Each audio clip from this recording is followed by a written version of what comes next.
The month of December was very full and uncharacteristically warm.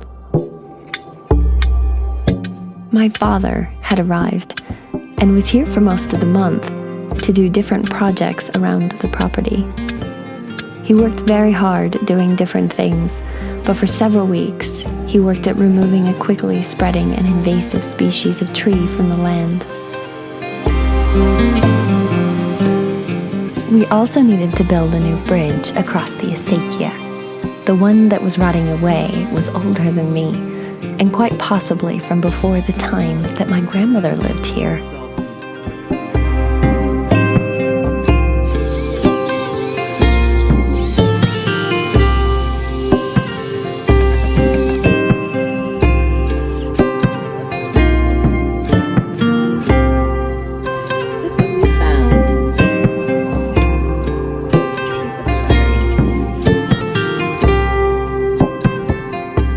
December carried with it many lessons about the relationship between the inner and outer realms within ourselves, and how to sustainably show up and embody our truth in the outer world, how that is always rooted in our presence, tending, and foundation within our inner world.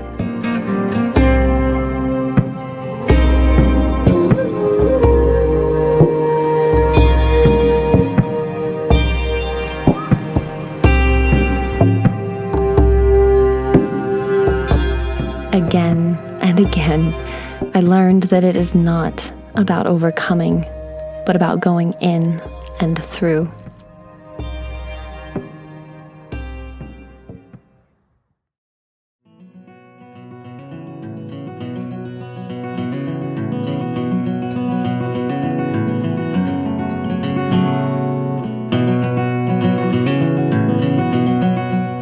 Later that same month, we drove north to be with my mother for the winter solstice and Yule. I always love to go visit her, both because she's the best person I know, but also to see my friends, these majestic mountains.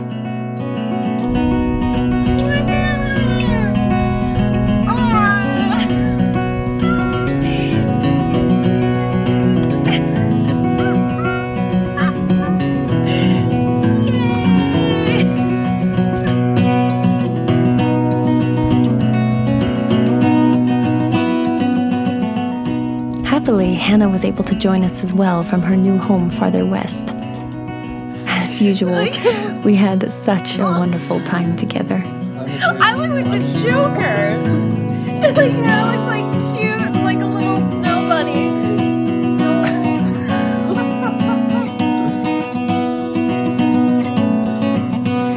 That's what she said.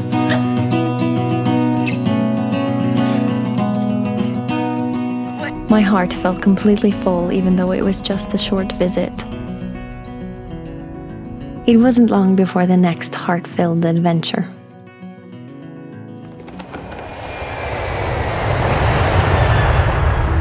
My mother and I took a plane far north for a gathering of some of our family. I was so happy to see some of them after many years of being separated, although everyone who was not able to make it was dearly, dearly missed.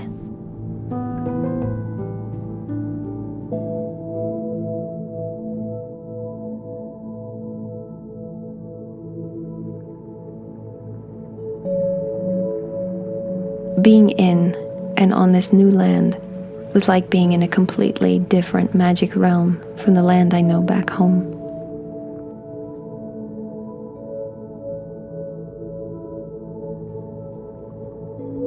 A totally new character and energies of the earth and elements, with different aspects like new plants and trees, different birds and animals, mountains and sky.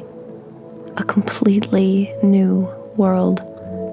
One that I knew very little about.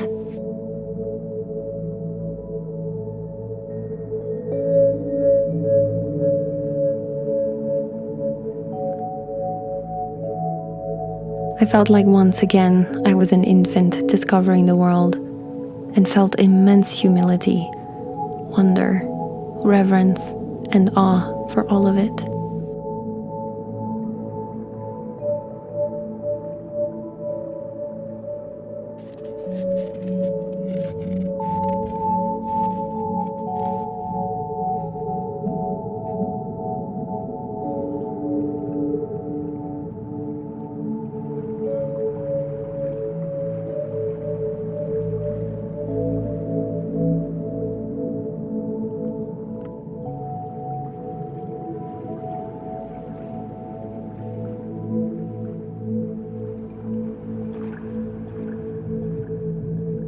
I hope some of the magic and healing of this place comes to you wherever you are.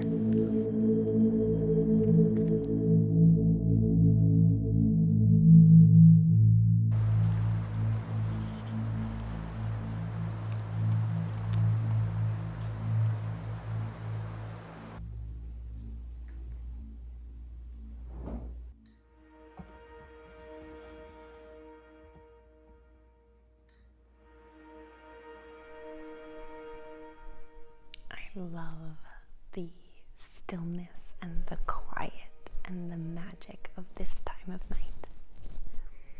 I think it's maybe like 1:30 in the morning, and I could not sleep.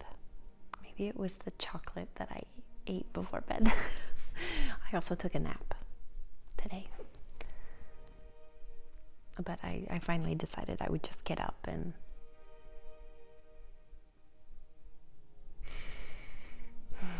these kinds of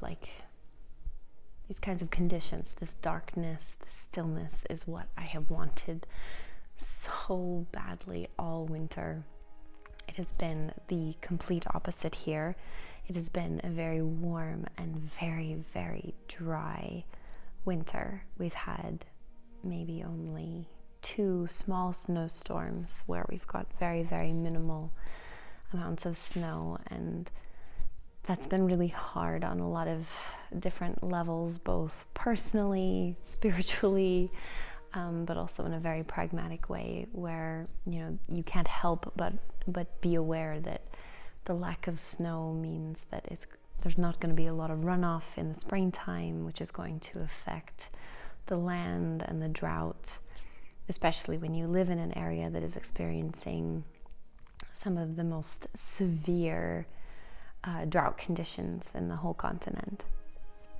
What I have been deeply craving is I've been dreaming about living somewhere far, far north, where they have only a few moments of daylight and lots of snow and lots of darkness.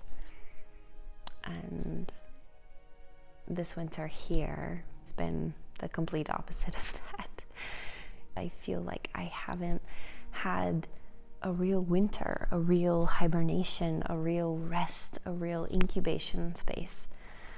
And I feel tired, like my body feels really, really tired. My bones feel really, really tired, and not in a way that could necessarily be remedied by self-care practices of rest and nourishment, but the part of me that is intrinsically and mythically tied to the rhythms and the cycles of my environment and the world around me.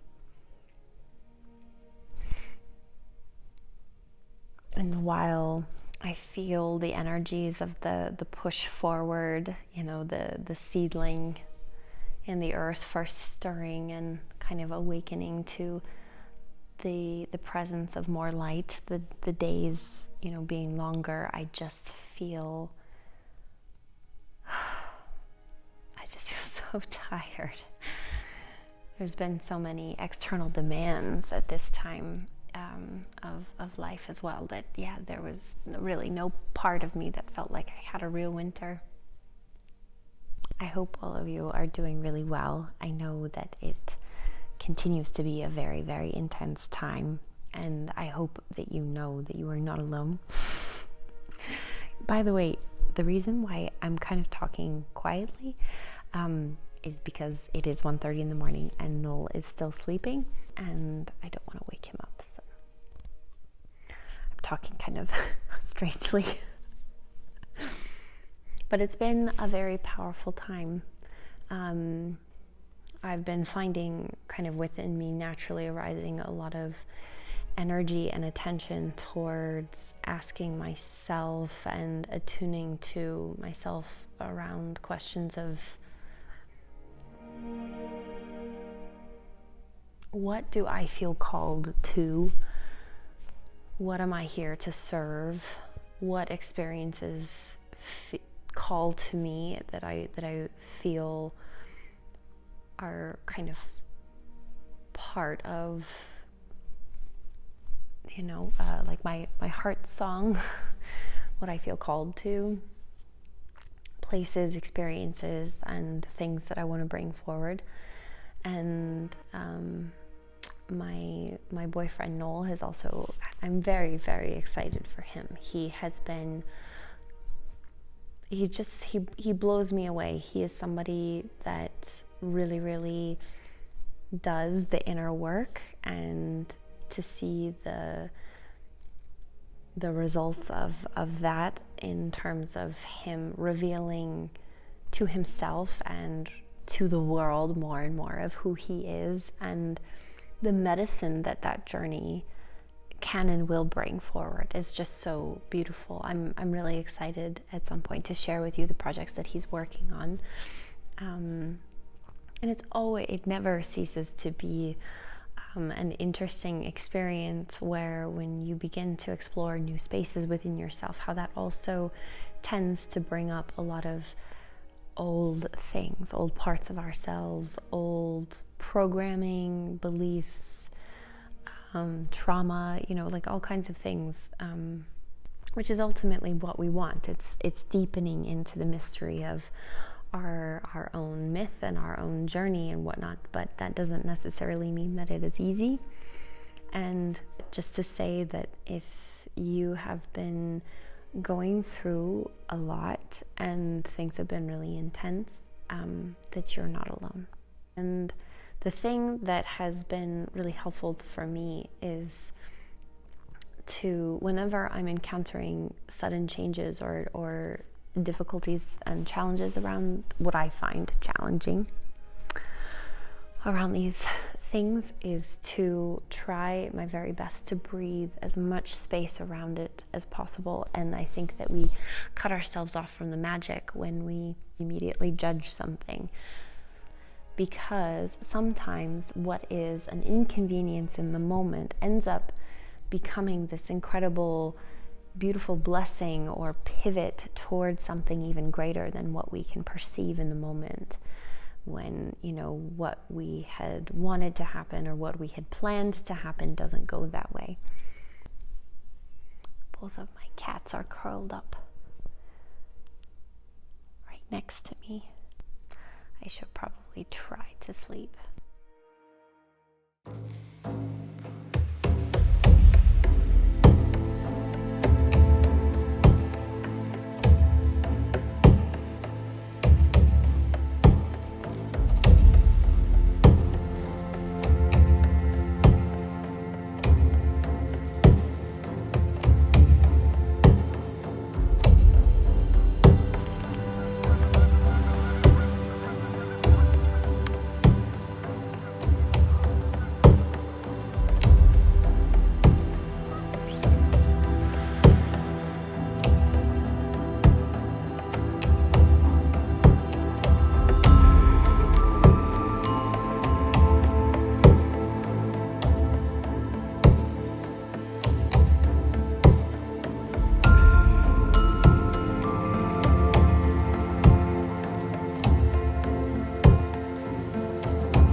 Thank you so much for watching.